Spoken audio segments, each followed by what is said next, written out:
Ladies and gentlemen, welcome to FJ Media. For those people who have not subscribed to FJ Media, make sure you subscribe to FJ Media because this is the place where you're going to get latest and hottest news like never before.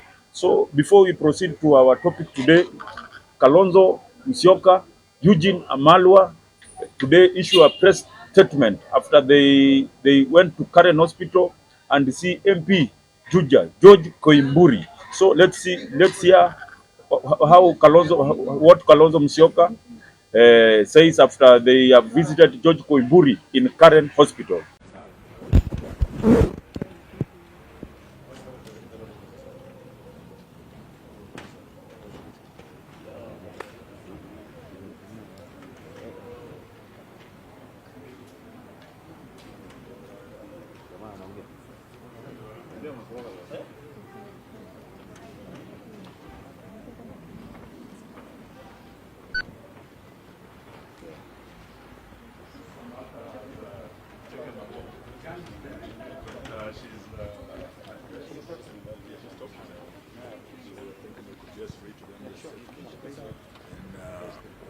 Invite you and JB to make a few comments.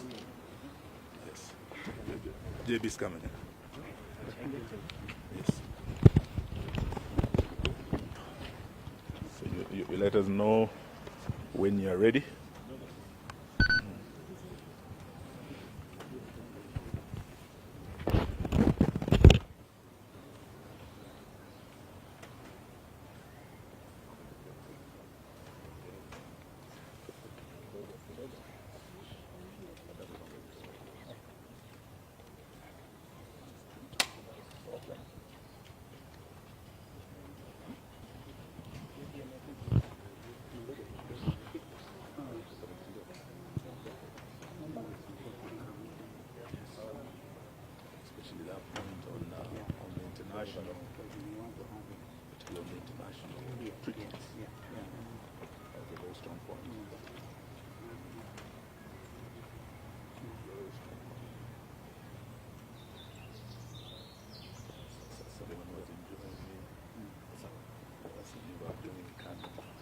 When you're ready, we're ready. Wearing Gideon's color. Yes. Oh, we can start? Yeah. Okay. Yes, I think he'll join us. So thank you very much, ladies and gentlemen of the press. We have a press statement here by the United Opposition on the escalating human rights violations and political intolerance in Kenya and the region. We, the United Opposition, stand before the people of Kenya and the international community, gravely alarmed by the heightened descent of our beloved nation into a state of repression, lawlessness, and political persecution. Despite our persistent calls to end arbitrary arrests, abductions, gross violation of human rights, and extrajudicial killings, the Ruto administration seems to be on a race to the bottom, that is to anarchy. In recent days, the country has been plunged into a disturbing pattern of political repression and targeted violence. Most shocking was the brazen abduction of the Honorable Member of Parliament for Juja constituency, the Honorable George Koimburi, whom we have visited this morning, and who was forcefully taken by unidentified assailants on a Sunday. He had gone to church, only to be later found tortured and dumped in a coffee plantation somewhere in Kiambu, literally fighting for his life. The horrifying incident is not isolated. It's part of a chilling trend where elected leaders and citizens, particularly Gen Zs, aligned with the opposition, are being systematically targeted to silence any dissent against this regime. In Kakamega, what was meant to be a peaceful homecoming for our colleague, Honorable Cleophas Malala and the supporters of the DCP party, was quickly turned into a war zone as police deployed excessive force, including live ammunition, to disperse opposition supporters. A few days before, the same cruel pattern faced innocent, peaceful citizens in Bungoma protesting against the grabbing of the Nzoia Sugar Company.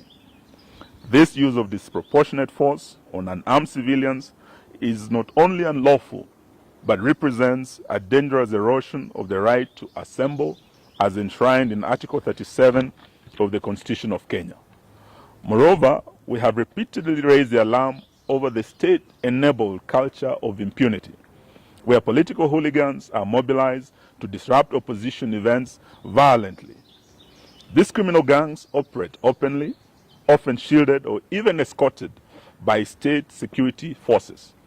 From Busia to Kisumu, Nairobi to Nyeri, opposition meetings have been ambushed, tents destroyed, sound systems and cars vandalized, and citizens assaulted. While the police stand by, or worse, collaborate in this chaos, this is no doubt a state-sponsored political terrorism.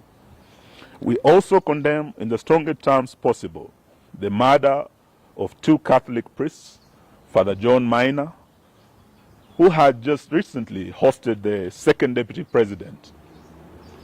We also condemn the death and murder of Father Alois Cheruiyot Bet, who had also been paid a visit by DCI officers, only to be murdered shortly thereafter. We are in solidarity with the Catholic Church in demand for justice and holding to account those responsible for these heinous crimes. These violations are not only gross violation of the Kenyan Constitution, but also a violation of the African Charter on Human and People's Rights and other international rights statutes, including the Universal Declaration of Human Rights 1948, to which Kenya is a signatory, the International Convention on Civil and Political Rights, ratified by Kenya as far back as 1972, the African Charter on Human and People's Rights, which enshrines the right to liberty, assembly, and freedom of expression. These legally binding instruments obligate the state to protect, not to persecute, any of its citizens without exception. We are deeply disturbed by the growing role of private sector enablers in this crackdown.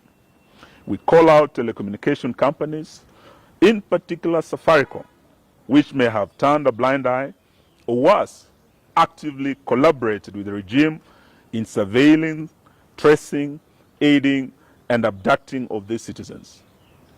We demand that they publicly account for the data they provide to security agencies and affirm their commitment to protecting the rights and privacy of their customers. We equally put on notice all political and business elites, those who fund the goon squads, those who lobby for the maintenance of tyranny, and those in the diplomatic community who remain silent as Kenya burns. History will remember your complicity. To the Kenyan people, we say, do not be silenced. The repression we face today is not just about politics. It's about the very soul of our nation.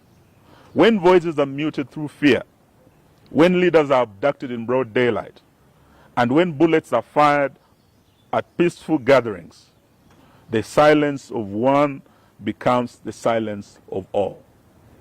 We urge every citizen, civil society groups, religious leaders, and international allies to stand in solidarity with us in demanding, 1, an immediate cessation of politically motivated violence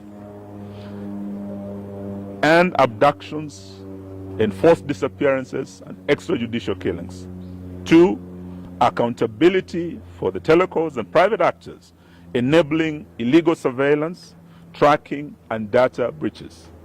3, an end to state-backed disruption of peaceful political assemblies.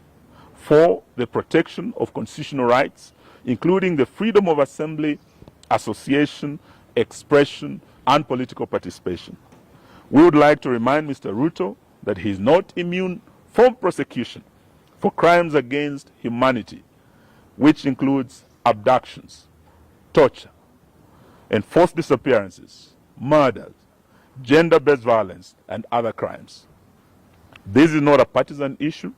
It's a matter of a national concern and international concern as well. In fact, we want to declare it a national emergency. We will not relent until justice and the rule of law is restored and every Kenyan can live and speak without fear in this country. That's the end of our statement. Thank you very much. Any questions? I think it's very clear. It's a very clear statement. In fact, if you just carry it as it is, none of us here, because it's what we have discussed this morning, and those of us who have mothers just been here, Rigi G sent his apology. In fact, he was also here last night, and all the other friends are in solidarity with this statement. So I really think we shouldn't add anything unless it's something, a question. Oh, great. Tumemwona, sauti imeanza kurudi pole pole. And his wife is beside him, and we thank Karen Hospital for taking excellent care of him. You know, when you hear stories like Mheshimiwa abducted himself, you really want to pray for those people because they are evil. You see the tattered clothes and things. He's lucky to be alive. And so we have one instrument, Constitution of Kenya 2010. And all public officers, from William Ruto to the police constables, must know that be held accountable under the Constitution. Those rights are so clearly elaborated. And so we want to say shame on anybody who thinks a Mheshimiwa like this can abduct himself. And you want us police to believe your story? So I don't want to add. What do you speak to the National Police Service saying they are unaware of the abduction and they are investigating the video circulating online? And to add on that, They are investigating themselves. he's even called for a presser. Who? 2 p.m. Who? Plus KANJA, the IG. Oh, He's poor likely to guy. repeat the same- Poor guy. If he repeats it, it's unfortunate. Yeah, there's an abduction squad. We go by what Rigathi Gachagua said last night. Special squad, you know, designed to make sure that there will be no opposition in Kenya. So let him issue a statement. But who will believe a policeman like KANJA today? Where his own people say, oh, Mheshimiwa abducted himself. And the man was almost dead. Okay, so, well, this is where it is. And we are not, by the way, Kenyans are very clear. Nothing will stop them from sending these people home.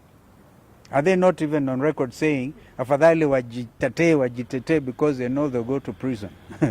Well, the former Attorney General is here with us, immediate former. It's really, JB is with us.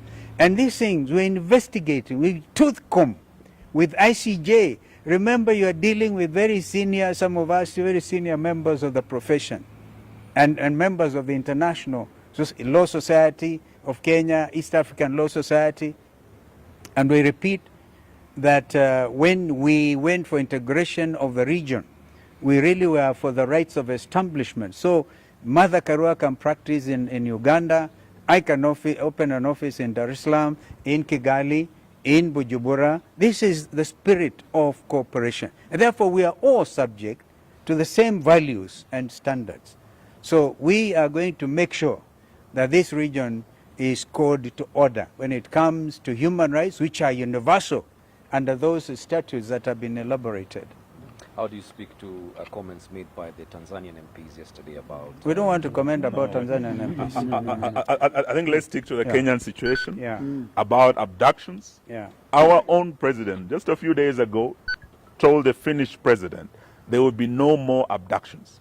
Yeah. We have come here because of the latest abductee, an honorable member of parliament. And we have here the former Attorney General whose own son was abducted. Probably should say a word about abductions that he has called for an end to. JB, please. Thank you, my colleagues. I've always called for an end to abductions, and we thought when President Ruto, in answer to a question from a foreign journalist, saying that they have all come to an end, and all those that have been abducted and safely been returned to their homes and reunited with their families. only unfortunately to see this latest one of Honorable Koimburi. And just to answer a simple question, on Friday last week, the police who are looking for Honorable Koimburi did not get him. He managed to escape. The police continued to look for him. They arrested his driver. His vehicle is still at the Bodaiga police station. That was Friday. And then on Sunday, he said rocket science to know the people that were hunting for Koimburi on Friday are the same ones who are looking for him on Sunday. It's a simple thing. So, IG KANJA, please you can tell that story to the bands, not to Kenyans. It doesn't make sense. Abductions and all forms of extrajudicial processes must come to an end in this country. Thank you. Thank you, ma'am. Former Speaker of the National Assembly, what is the silence? We are not getting anything from Parliament, the current Speaker. Current Parliament. It was. I'm told they are resuming their sitting today. That is the National Assembly. So let me not say beyond that, but Kenyans are watching very carefully what Parliament is doing. And just to ask you a question, when the Attorney General has spoken, are you still keen on listening to KANJA? It's a waste of time. The speaker is Yeah, I just wanted, yeah. Yeah, we want to hear what they're going to say. They are resuming today. So Let's hear what they're going to say. Naturally, we will expect that the National Assembly sitting this afternoon. We'll move a motion of adjournment. Yes, we'll move a motion of adjournment to discuss, because it's a serious case of insecurity. Yeah. It's just the other day that another member was shot and killed. Now again, yesterday or Sunday, another one is kidnapped, abducted, left for the dead. Surely, we expect no less than the House adjourning to discuss the matter of rising insecurity. Some of them, by the way, are here. The Honorable Mule, and who else is there? Mawade is here. Understanding order number 20, move a motion of adjournment to discuss an urgent matter of national importance. So we expect that. And I think our members now, we give you instructions to do so.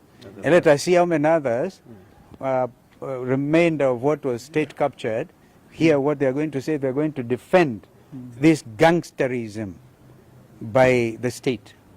Asanteni. Thank you.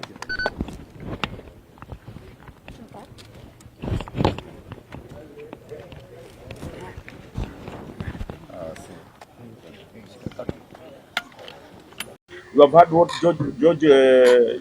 what Stephen Kalonzo Musyoka has said, because this is the one which is going to form the basis of this analysis today.